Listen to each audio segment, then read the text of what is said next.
right, well, welcome to Put It in Your Head, a show dedicated to exploring everything. So if you've ever wanted to learn about something, well, let us know, or we're going to come up with it.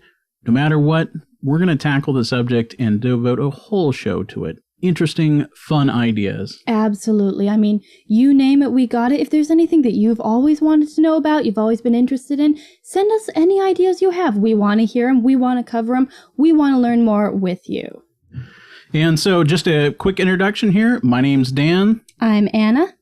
Hi, guys. I'm Andy. I'm not here today, but hi. All right. So today's episode is all about D.B. Cooper. Dun, dun, dun, dun. He needs a theme song. I feel like Bond would be a good one, honestly. There's enough mystery behind him. I think it would have. And a little bit of suaveness. Yeah, you know? yeah. He's very polite, nice guy. Yes. Well, D.B. Cooper himself, you may have heard of him. Maybe not, but if not, we're going to have it all for you. That's right. He is he's definitely dedicated to the Pacific Northwest, and the flight that he was infamous for, Oregon to Seattle. And so for our local residents, it was SeaTac Airport that all this went down, which is very right cool in our to find backyard. out. The first thing I wanted to cover with D.B. Cooper is his name. Yeah. Now, this came out recently in the news. A reporter came forward out of his retirement saying, "It was me. I'm the guy who messed it all up. His name's not D.B. Cooper." However, it was known all the way back in the day. I found a report as early as 1979 from a great show called In Search Of with Leonard Nimoy. Kind of like an unsolved mysteries, Ripley's Believe It or Not thing. Amazing show. Watched the whole episode on it. He even mentioned it. D.B. Cooper's real name was what? Dan Cooper. That's right. Much like our Dan next to us. I'm not going to say where I was at that time. He says nothing, plead the fifth. But yes, his name was Dan Cooper, but because a reporter made a mistake, it came out as D.B. Cooper, and ever since then, we've known him as D.B. Cooper. The interesting thing is there was a D.B. Cooper at the time who was an Oregonian resident, and he had a minor police record, and so the FBI centered around him and went and talked to him for a bit, and that's where the reporters, there were two of them that both picked up the story and said, "Oh, you were questioning D.B. Cooper. Oh, well, great. Well, it's D.B. Cooper. Got it." And it was always Dan Cooper. That was the name on his airline tickets. And now the world knows him as D.B. and the infamy. That's right. Nothing will change it. I think it'll always be D.B. Cooper. We're even going with the title of the show because who's Dan Cooper? You know? Absolutely. It's not me. Of course not.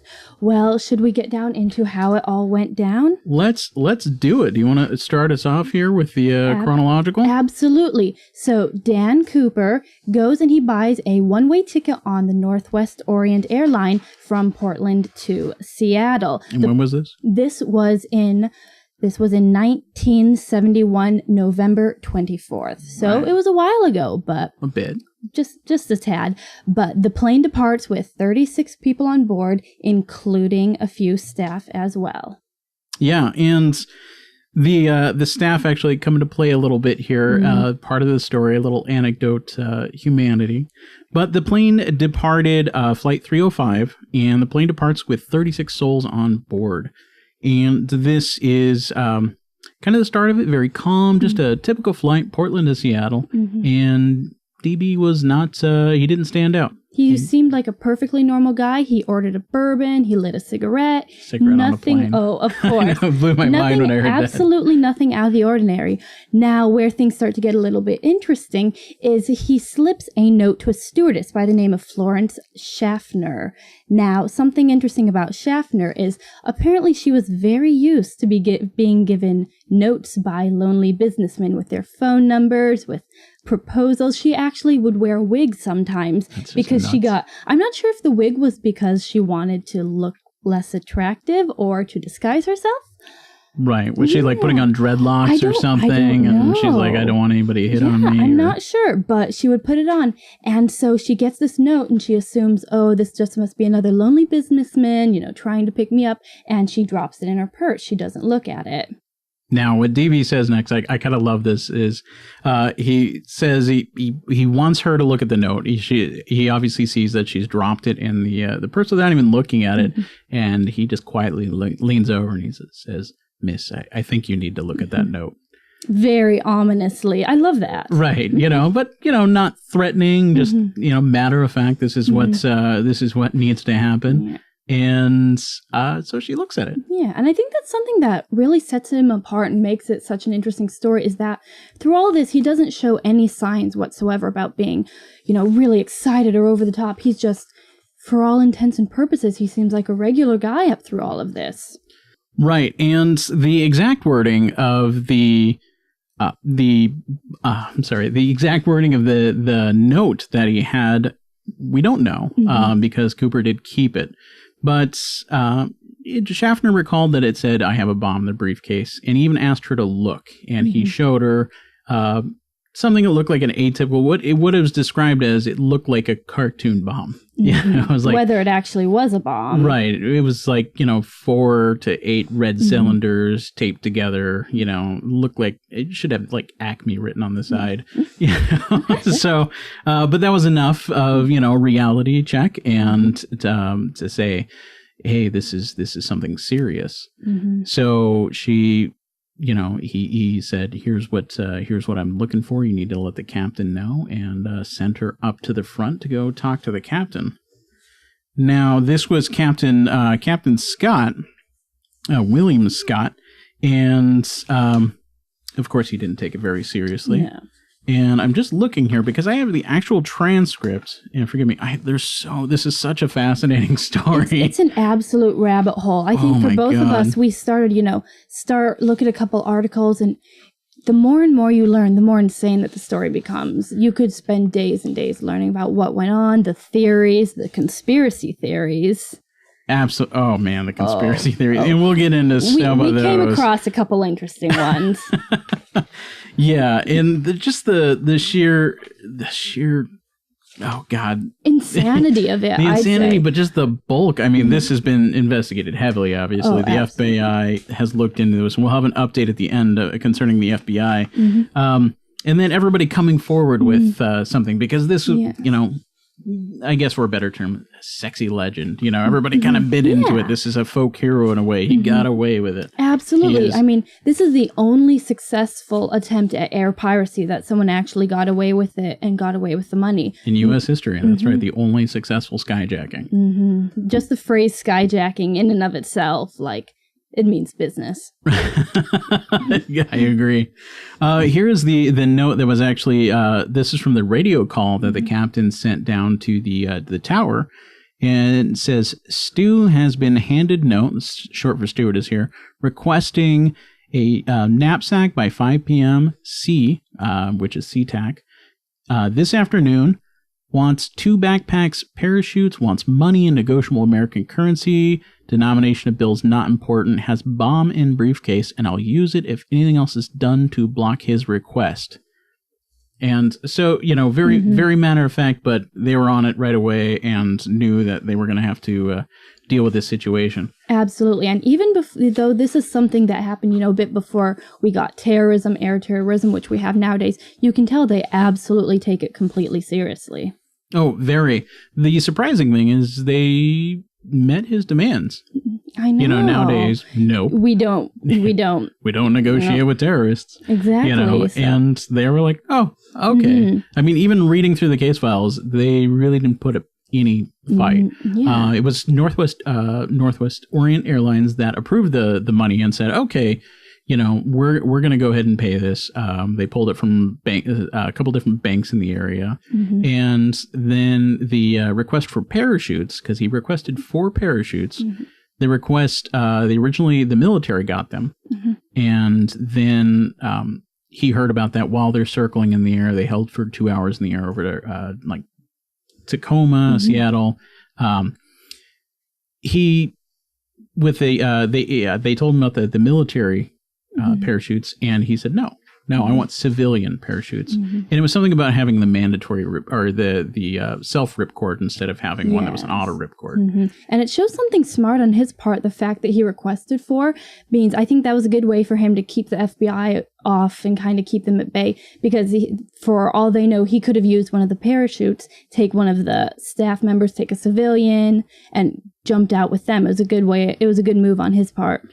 Well, and you'll find like everything he did was so well thought out. The more I kept reading, I was just like, Jesus, what didn't he think of? This is ridiculous. And then, so what happened next here in the...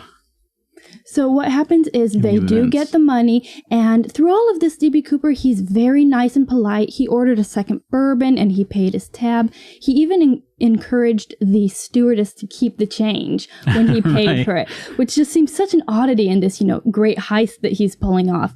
And while still here in the air, he, like you said, rejects the military parachutes. And at 5:24 p.m., he says that his demands have been taken care of. He allows the plane to land, and it touches down at 5:39 at SeaTac Airport.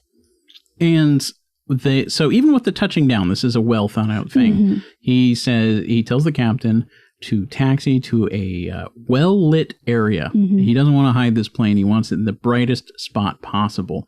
Then he orders the captain to turn all the lights off. Now, the reason he does this is for snipers. Oh, to deter them. Right. So they can't see into the plane well.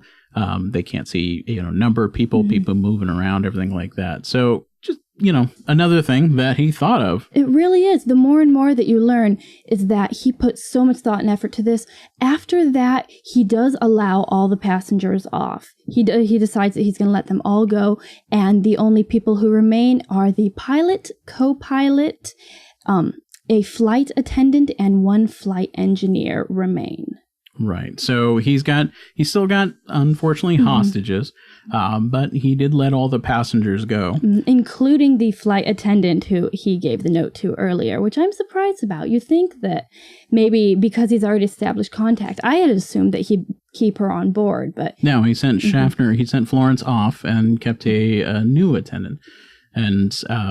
maybe one that, wasn't going to put a note in her bag. There we go. One that was listening to him. Absolutely. So next, he gives the flight plan to the pilot, and he says, fly us to Mexico, and he wants to refuel in California. And this is interesting part that I was reading into it, is he calmly discusses him and the captain actually have a debate, and they come up with the best flight plan. So he's again very peaceful. He's like, oh, okay, you got a good point. All right. And so they say, we don't got enough fuel to go to Mexico. Where's a good refueling point? And they both agree, all right, it's going to be in Reno.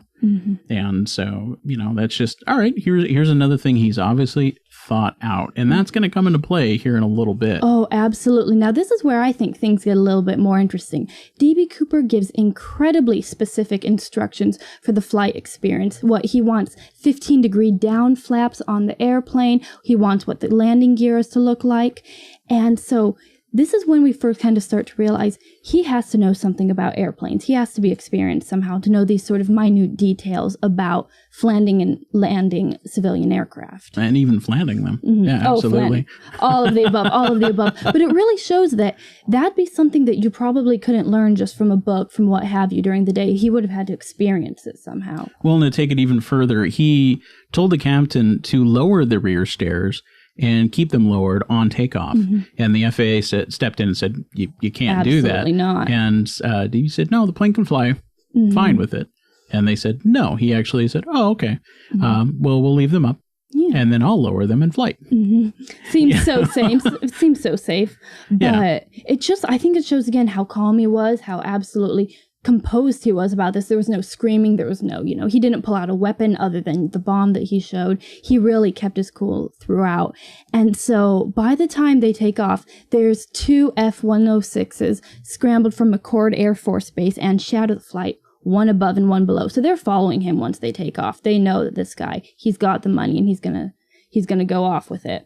And there's even a third plane, a T-103, which is a trainer airplane, takes off, I want to say out of Oregon. This was one harder to find.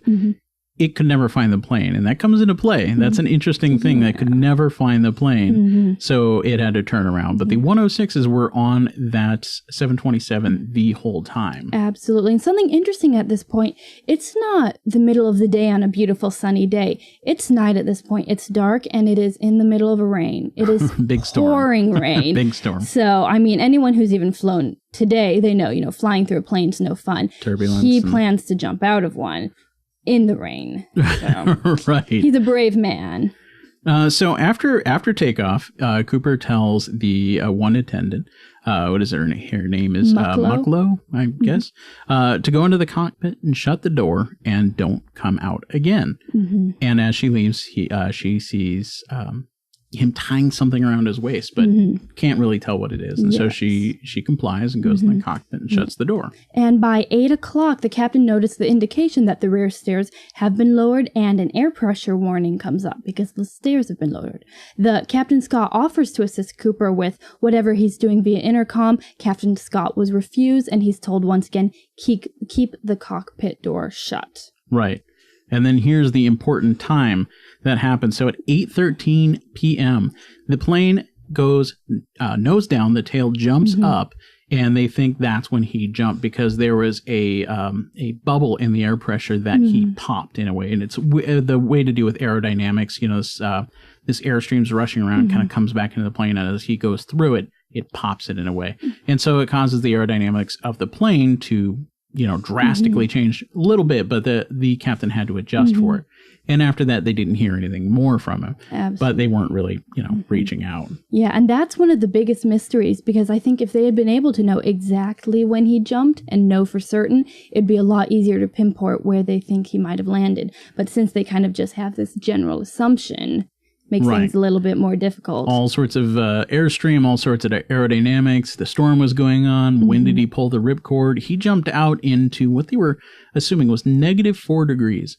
And, there's a lot of people that said, no, he died. Absolutely. He jumped out in a suit. He's not in military gear. He's wearing a suit, and he's got his loafers. Yep.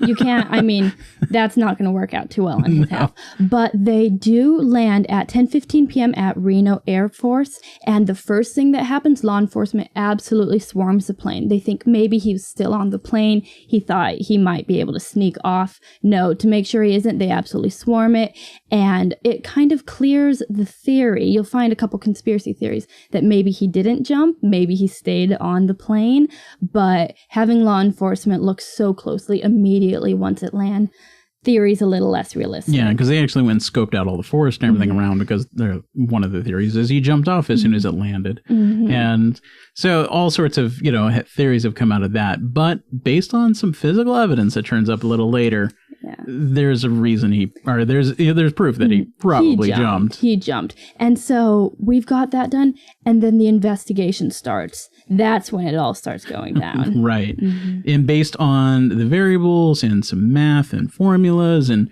everything they could throw into this pot of theory, they decide to center around Clark and Cowlitz counties. This is a heavily wooded area, a lot of mountains, a lot of streams there. And that's where some of the theories that he died.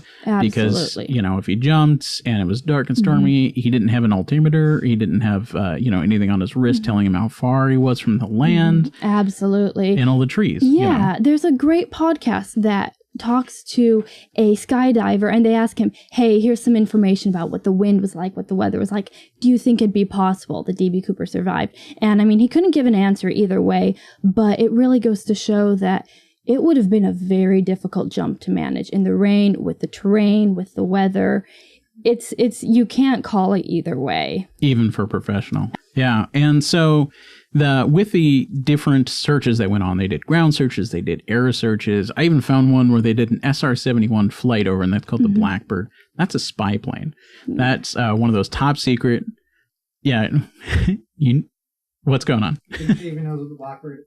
Sorry, my mic's not even on. Think she even? Do you know what the Blackbird is? Okay. SR-71. Yeah. Another one of those that I remember just thinking was the coolest thing in the world. Like, we could do another show on that, honestly, because we'd have to go to the museum of flight. We'd have to. Oh, yeah. And quick side note on that. The SR-71 that's located at the Museum of Flight is called the MD model, and the reference is mother-daughter.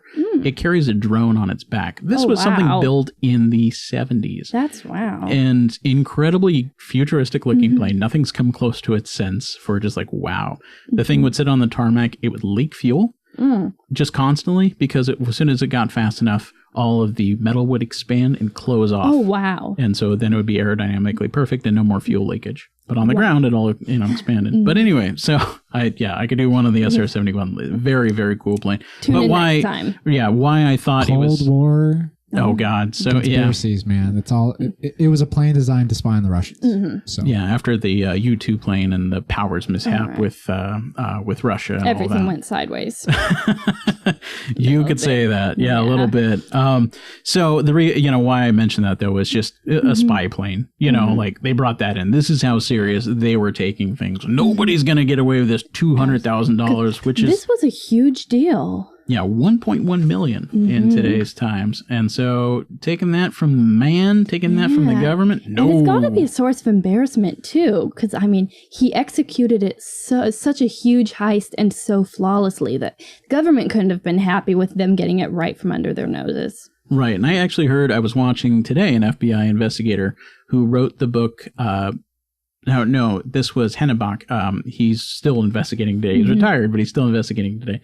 He gave a theory on DB and saying he was a serviceman, obviously. He was in civil service.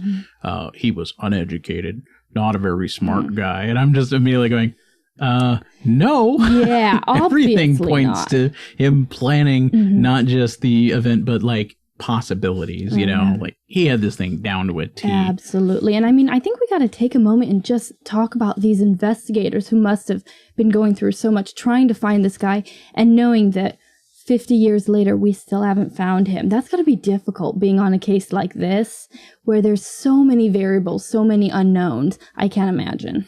Yeah, and we the Pacific Northwest has had its share of those. Green River Killer. That was Ted Bundy. That was my era. Ted Bundy. That's right. Don't forget Dexter. Oh, there we go. Well, he wasn't from Seattle. No, but he retired there. He retired to the woods. So. Yeah. Serial killers everywhere, man. Oh, he's probably friends with D.B. Cooper. Oh, there we go. They're besties. I could see that. Yeah. I want to see that episode now. That would be pretty awesome. Wait, that would be Dexter's father, where they that when he hallucinates, me like, Dexter. It's his real father. Yeah, exactly. He was in Florida at one point. We're making our own conspiracy theories at this point. One of the people that declared on their deathbed that he was D.B. Cooper, Florida. There we go. There we go. Ties Dexter's All right, dad. proven. Oh, there we go. The show can just end. D.B. Cooper was Dexter's dad. And I think it goes to show just how massive the investigation was. Over 1,000 suspects were questioned. And that's not just like, people on the side of the road. How many? Over 1,000. Over 1,000. They genuinely thought this person is a serious suspect, bringing in over 1,000. And there's some physical evidence was found. At one point, 2 local women found a skeleton in an abandoned farmhouse, and they thought there may have been a connection. It just turned out to be a missing teen. But it goes to show how thorough people were being, even civilians. Yeah. Also, there was a skull found. They later proved it was from another woman, possibly Native American. They're not sure even who she was, unfortunately. Yes. And one of the things that the FBI did is the serial numbers on all of the notes were kept, so they're able to track them no matter what. Yeah, and they have never appeared in circulation again, except for Brian Ingram. Now, this lucky soul, he was an 8-year-old camping with his family, and he came across 3 piles of notes. They were $120 bills in 2 of the piles of the notes, and the third one had 90. Right, and there was rubber bands, and then 90 was the part that kind of threw everybody for a loop. That's the interesting part. So someone, unless they somehow slipped out, which is with the other 2, had been complete. Because they were all still rubber banded, but a little deteriorated. Who took those, I think it was 3 bills, they said. Who took those? Yes, and they were confirmed that they did match serial numbers from the bills that were given to D.B. Cooper. Yeah. And so after they bounced back and forth the investigation, they actually gave a little kickback to Brian Ingram. Yeah. A couple thousand there. And so he was able to buy a motorbike. So good for him. I know. And like, what a cool thing to be able to say that, you got to be part in, this tiny little fragment of American history. And interesting, in 2008, he sold the fragments. He had a couple fragments that he could keep for $37,000. So he did all right. Lucky on him. So that is one of the very few pieces of physical evidence that have ever been found on the ground from D.B. Cooper. One other thing was a hunter found a placard that had instructions for lowering the aft stairs of a Boeing 727 out in the woods 13 miles east of Castle Rock. So that's not something that can be confirmed directly to D.B. Cooper, but it is pretty suspicious. Yeah, and as far as the FBI investigation, they have listed it as, this is real. This is the evidence that ties. Mm-hmm. So they're willing to say it came from the plane just because of the circumstances. How else would it get there? Right. And then there have been a couple parachutes found, but they've never been proven just based on the manufacturer. They weren't military. Which must be so frustrating for the investigation. We found a parachute where this man must have parachuted out, but we can't guarantee it, but we'll never be able to tell whether or not it's his. The third piece of evidence they had was a tie and tie pin that D.B. Cooper happened to just leave on the plane. And so they said they were able to claim some DNA off that, but this is 70s DNA. Yeah. They don't know if it was from him, all this sorts of stuff. So, I mean, it's very, very flaky evidence at best. DNA evidence sounds so damning. It sounds like, we have DNA evidence, but even today, things can go wrong with it. It is not. O.J. Simpson. Oh, yeah. The list can go on. If the glove does not fit, you must acquit. So they did that in late 2007, the FBI announced that they found the partial DNA profile from the tie clip. And at the same time, they also disclosed something interesting about the parachutes. Because remember, he requested 4 parachutes and he chose 2. And of the 2 that he chose, one of them, he chose the older of the 2 primary parachutes rather than the technically superior one, the one that's a lot nicer quality. And from the 2 reserve parachutes, he chose what's a dummy parachute, which is an unusable unit with an inoperative ripcord only intended for use in classroom demonstrations. Well, that one was actually left on the plane, though. He ripped the cords out of that, and they're thinking that's what he was tying around his waist, and that he might have used that to cinch the money to himself. Because how else are you going to carry this massive amount of money out? So he got all these parachutes and then basically scrapped the parachutes to tie the shit and left. He left 2, or he left 1 perfectly good one, 2 perfectly good ones, and a ravaged one. It was a useless one, but he had torn it all up. So he didn't take a front pack either. So it's just 1 parachute, which skydivers do not do. So no reserve. Let's wrap up the investigation, the order of the event. Let's get into some of these theories. I feel like the most uninteresting and the most boring and potentially realistic is that he died. It's a working theory, and it's one that a lot of people believe. The weather, the contents of what he was carrying, the fact he was in a suit jumping out of an airplane at night in a storm into unknown terrain, whether it be heavy, rocky, mountainous area or into forest, there's a very good chance he was jumping just straight into wooded area. It'd be difficult for him to survive. Now I'm going to throw a theory at you that actually helps with that whole forest thing. So in La Center, Washington, nope, I never heard of it either. I had to look it up, make sure it was a real place, because again, from Leonard Nimoy's In Search Of, he talks about this place, and it is a tiny little town, middle of nowhere. And they, look at the flight patterns and stuff like that and said, no, he could have landed here. And during the night of the robbery, everybody was packed into the church to witness a wedding going on. How coincidental. Yeah, again, could have been something he planned on. So nobody was around when he might have landed.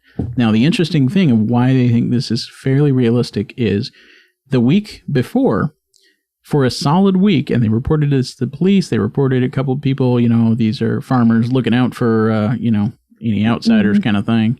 And they reported a small single-engine plane, like a little Cessna, flying around what looked like, scoping out the area. what made it even weirder is the plane would land only when a car would flash its headlights. So it was a signal to land. So it was like, hey, it's safe, come on down. Nobody knew who the plane was. Nobody knew what the car was doing. Now, Le Center does have a lot of trees, but it also has a lot of different little patches of farm fields. So when a lot of people say he jumped out over, thick forest, we think of the hills we can see, the Cascades and things like that. And they're saying a lot of the area he jumped out, big open plains. That'd be way easier. Yeah, way still at night, easier. But if he was if he was aiming for a town that was in full festivity for a wedding, all lit up, sure would work out well. For and he knew kind of where he was going. Yeah, and I think that brings up an interesting point that we don't really know about him as well. You don't hear much talking about an accomplice since we don't know that much about him, but it would be difficult for him to pull this all off on his own. Yeah, and one of the theories actually was an accomplice, one of the flight crew. Yeah, that would make things even more interesting, but we know so little about him. We have such little information. You can't really pinpoint anyone to say, they might have been in league with them. And part of his background, because they don't really know who he was, is they are theorizing because he knew so much about aircraft that he must have been a pilot either in the Korean War or in Vietnam, which interestingly enough, 727s were heavily used for airdrops. Absolutely. So he would have known about the rear stairs could be dropped for paratroopers to deploy or drop supplies or whatever they needed. And he knew all the aeronautics and navigating from up there. And it's interesting when you look through the list of many of the main suspects, people that were really truly believed to potentially be D.B. Cooper. Most, if not all, were Vietnam vets, were Korea vets, people who would have had that sort of experience. Well, and let's go on to suspects. Now, we're not going to hit them all. There is a list. There are so many. Go to Wikipedia, look up D.B. Cooper, and check through the huge list they have. So what I decided for this show, let's pick out our favorites of who we think will be the best candidate to be D.B. Cooper. Well, you know who I think it was? Who? Dexter's dad? Of course. Well, yeah. That could be the answer to anything. You name it, you got it. Dexter's dad. Now, the suspect that I latched on, I think he did it, was a man by the name of Richard Floyd McCoy Jr. Now, McCoy, yes, he was an Army veteran who served 2 tours of duty in Vietnam, first as a demolition expert and later with the Green Berets as a helicopter pilot.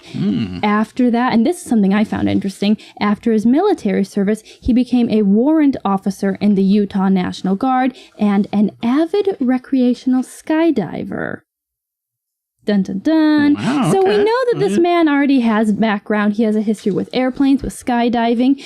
And you're giving me goosebumps over here. This shit is chilling. Oh, it gets worse. It gets worse. Now, one of the reasons that he very much came on the FBI's list is because on April 7th in 1972, McCoy staged a copycat hijacking where he boarded United Airlines Flight 855, a Boeing 727 with aft stairs once again, and he brandished a paperweight that looked like a hand grenade, so maybe a little less suave than our original D.B. Cooper, and an unloaded handgun. He demanded 4 parachutes and $500,000.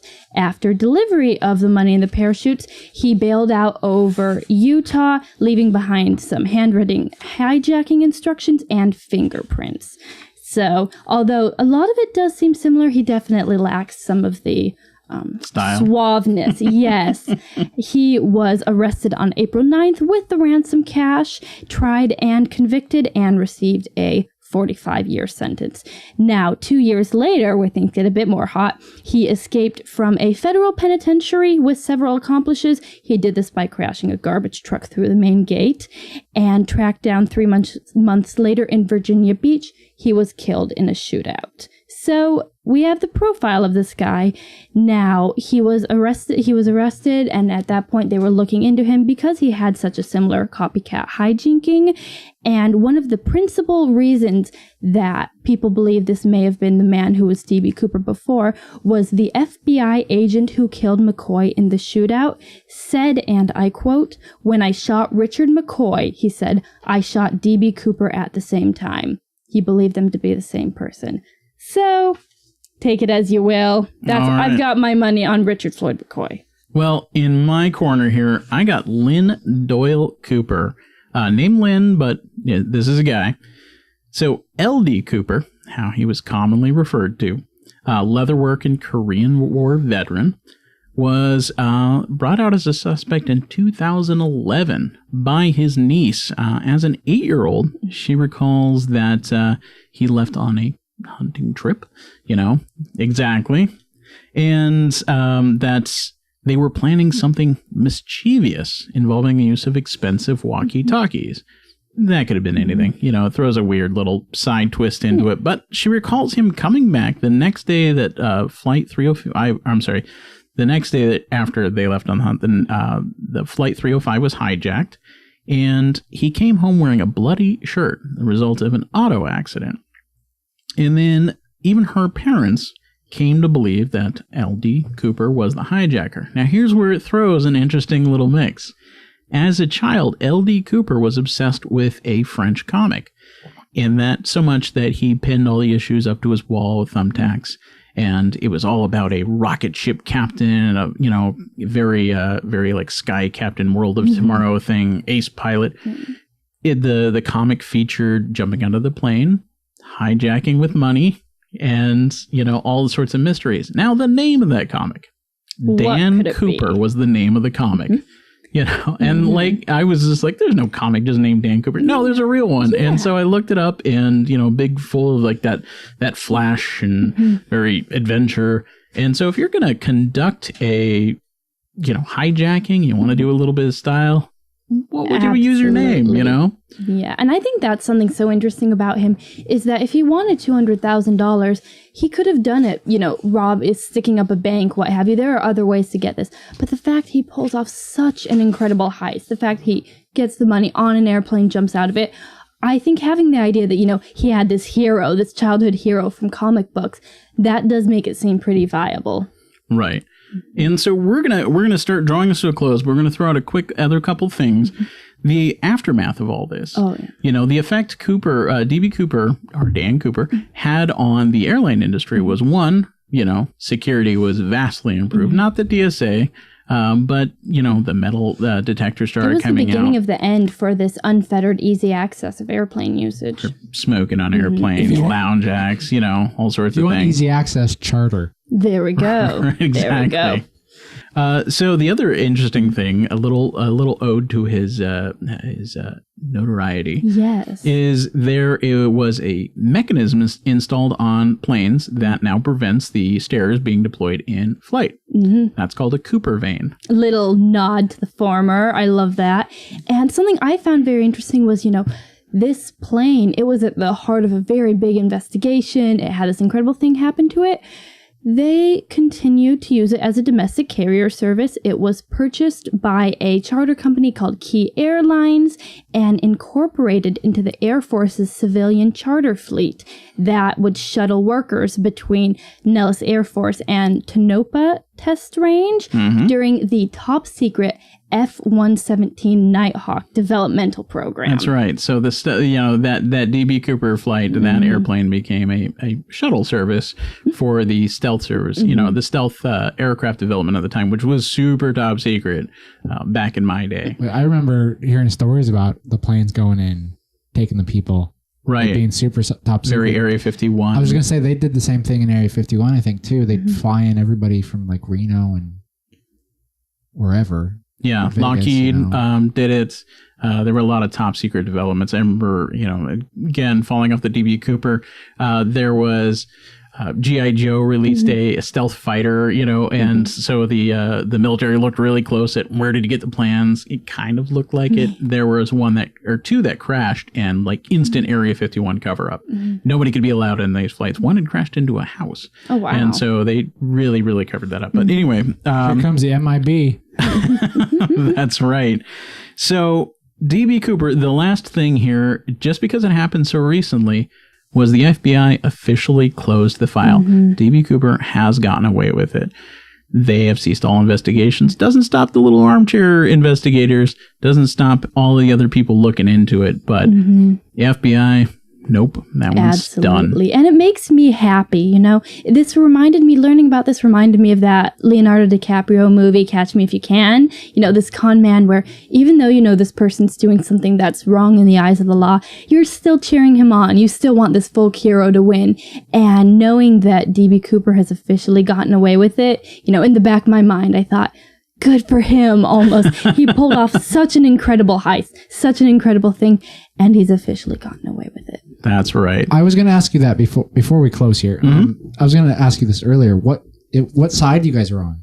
I'm Team DB. I'm totally Team DB. Time DB. Totally Team Right? DB. It's like who would side with the FBI on this? He This guy didn't. was He didn't hurt badass. anybody. Yeah. He got away with it. Like the threats were maybe a bomb. Right, and they were Super stupid enough nice. to give him And the he money. did it with such style. I mean, he had a tie pin. He had drank bourbon. He tipped the waitresses. Like, you can't get any better than He's a that. nice guy. He was a super nice guy. So, So- DB, wherever you are, Cheers to you. hope you're living well, man. So that's going to wrap our show. Thank you for joining us. This has been Put It In Your Head, and we look forward to many other shows. Absolutely. Thanks, y'all, and we hope to hear soon. Have a good one.